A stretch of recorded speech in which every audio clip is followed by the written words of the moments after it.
So dito ako papunta. So galing ako doon. So makikita mo yung markings na yan. Yan yung palatandaan ko.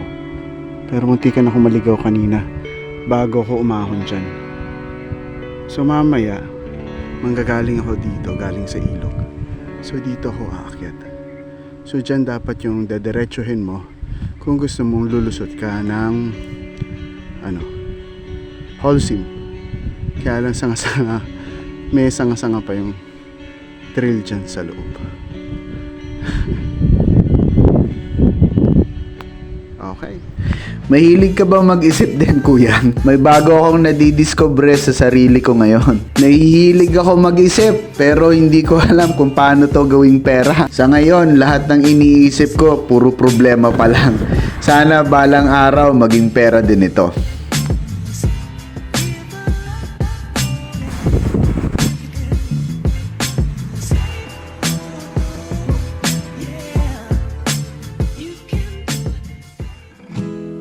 Bigla akong naiisip, Sunday ngayon, first day ko sana pagpasok sa office. Wala sana akong problema kung pumasok ako, pero bigla akong naiisip, kailangan kong magbisikleta. Maraming malapit na trail dito lang sa paligid ng bahay, pero hindi ko alam bakit ko naiisip dumayo pa dito sa Norsagaray, Bulacan.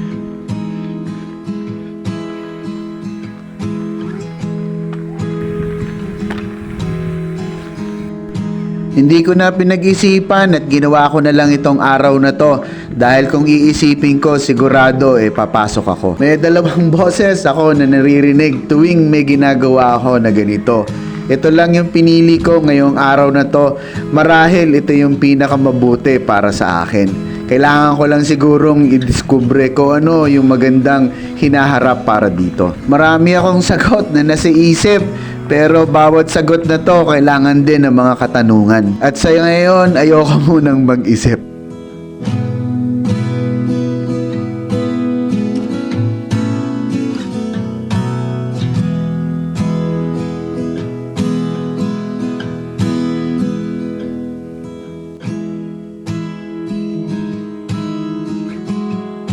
Kung first time ka napadpad dito sa aking channel kagaya ng baka na nasa unahan, maraming salamat. Sana magtagal ka pa dito sa aking channel. At sana may matutunan ka at kaaliwan mo itong video na ginagawa ko. Mahilig ako mag-trail na malapit lang dito sa Metro Manila. Yung madali lang biken at hindi siya mahirap puntahan. Mahilig din ako magkwento at kumuha ng mga bagay-bagay na magiging alaala ko balang araw.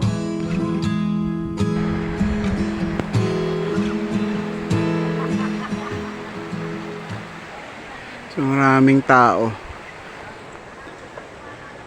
Dito lang sana tayo. Pero nakita ko parang madali lang tawirin ngayon. So yun yung papunta ng Bacas River. So, ang sapatos tayo. Barin natin yung sapatos pa. Hindi mabasa.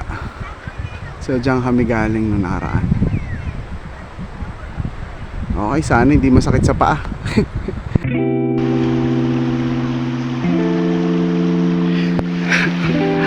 Alright. So tumawid tayo. Hindi na natin alam ngayon kung anong gagawin natin pagkatapos dyan. Kasi plano ko is dyan lang talaga ako. Tapos babalik na ako. Lulusot ako ng utang Holcim. Pero nasa kabilang tayo ng ilog. Kinabahan tayo kasi alas 5 na. 4:38 yung oras.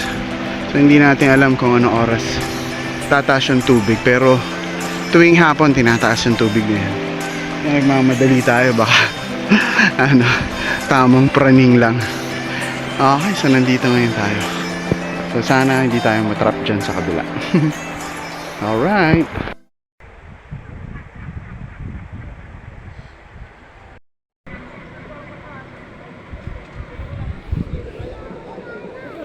Badan sapatos.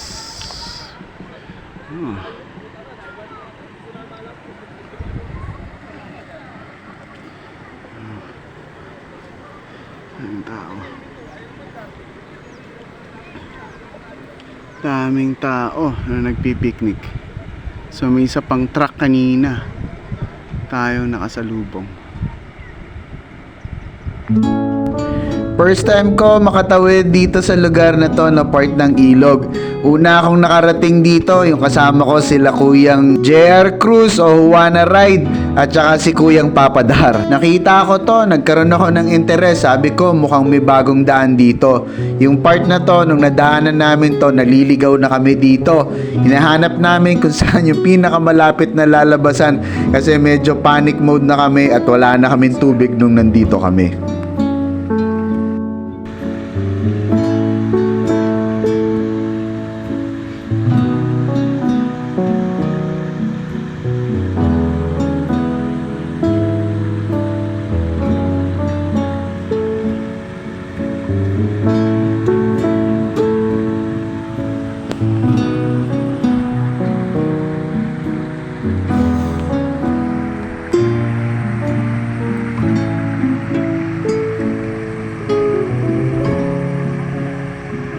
Sarap mag-camp dito. Masaya ako ngayon na pinapanood itong video na to habang ini-edit ko to. Ngunit yung mga oras na to na ginagawa ko yung bagay na ito, maraming pagsaalang-alang akong iniisip dito. Maraming version ng sarili ko ang naririnig ko sa isip ko dito. At lahat sila naririnig ko ang sabi sa akin, "Hoy, gago! Huwag kang tatawid dyan, malayo na yan, hindi natin plano yan. Huwag kang tatawid dyan, lalaki ang tubig, hindi ka na makakabalik. Huwag kang tatawid dyan, nakakatakot, ikaw lang mag-isa." At marami pang boses na sumusunod na pinapayuan ako nang hindi ko alam kung tama o pinahihina lang niya yung loob ko.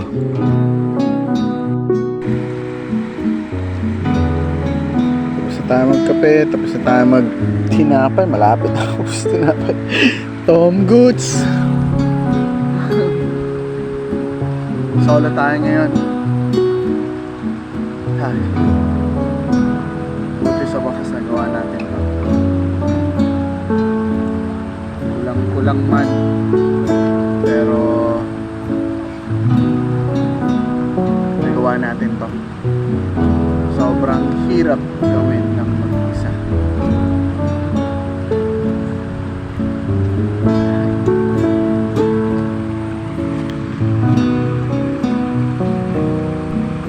Ngayong araw gusto ko magpasalamat na nagagawa ko itong mga bagay na nais kong gawin sa isip ko.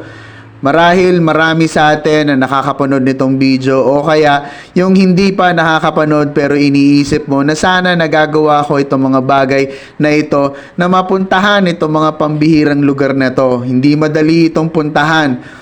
Malimit ang nakakapunta lang dito talagang yung uhaw sa mga lugar na gustong puntahan o kaya yung gustong makatipid. Ibon lang ang madalas na nakakadaan dito sa ganitong klase mga lugar. Wala pang daanan dito. May nakita akong sasakyan nandito pero hindi ko inaakala na nandito to. Isa lamang itong aksidente nung napuntahan namin ito.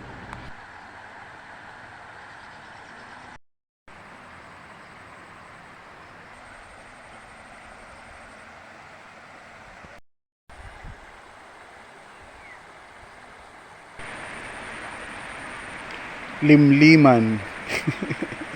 Pantay na pantay. Siguro yung pinaglagyan ng tent yan.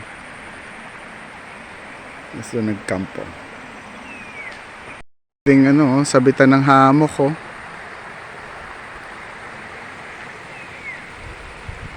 Gandang campsite.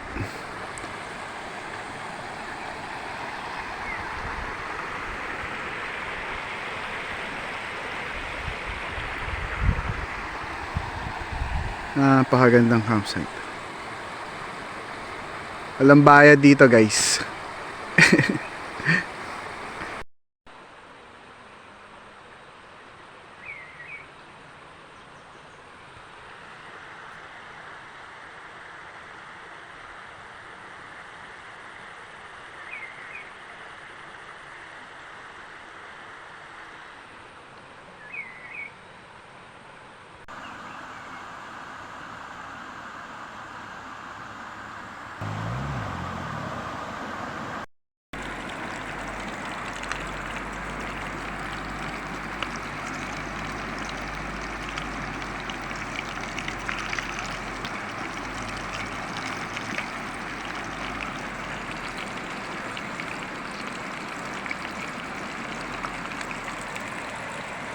Laki na ng tubig. Hindi na malapit sa ano. Ano ng tent. Malulunod ka na kapag tumawid ka.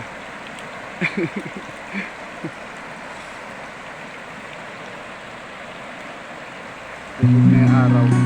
Habang hinihintay ko maluto yung pagkain kong kanin dito na nilagyan ko ng sardinas na apritada, unti-unti lumalakas yung maliit na boses na kanina lang ay tahimik na nagsasalita sa likod ng isip ko.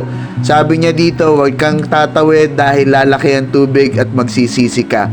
Ngayon, habang tinitingnan ko at pinagmamasdan ko yung paglaki ng tubig, nararamdaman ko yung isang malaking pagsisisi na hindi na ako makakabalik doon sa pinanggalingan ko. Marami akong ganitong klaseng pagsisisi sa buhay.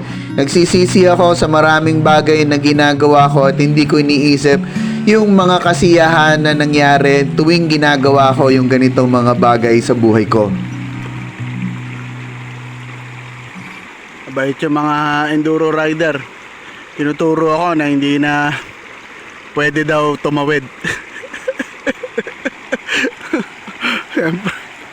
Kaso nandun ako kaninang pwesto, pinapaalis nila ako doon, natataranta sila na baka ma-swept tayo doon ng tubig at matrap tayo. Siyempre, hindi matigas ang ulo natin kasi mag-isa lang tayo eh.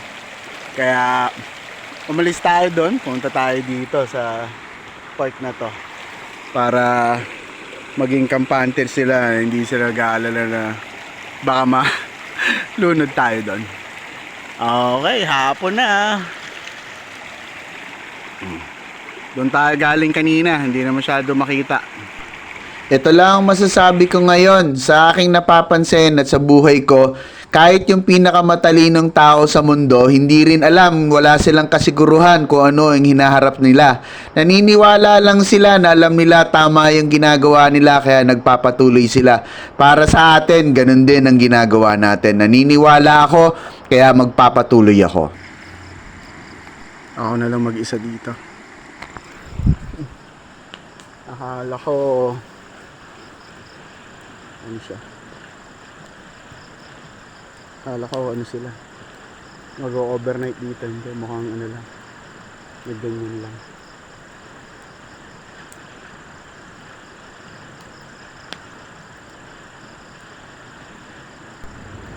Kung umabot ka dito sa mahabang part ng video natin, maraming salamat at natiis mo itong video natin ngayon. Sana kinaliwan mo at may natutunan ka na ma-inspire ka na gawin din tong pambihirang gawain na ito.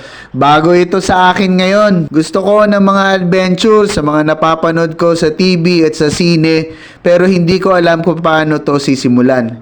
Noong bata pa ako, nakatira kami sa bundok. Sanay ako sa ganitong mga lugar, walang signal, walang kuryente.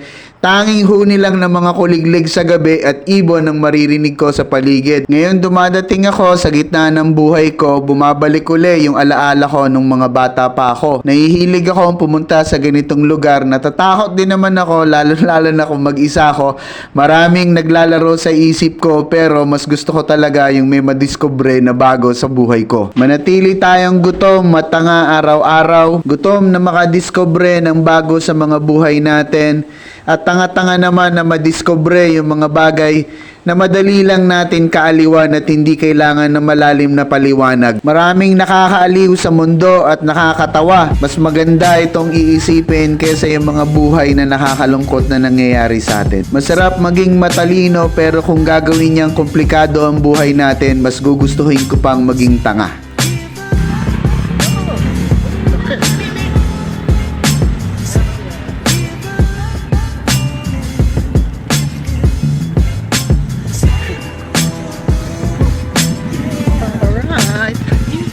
Nasa Kabias na tayo. Matiktik River. Matiktik Bridge.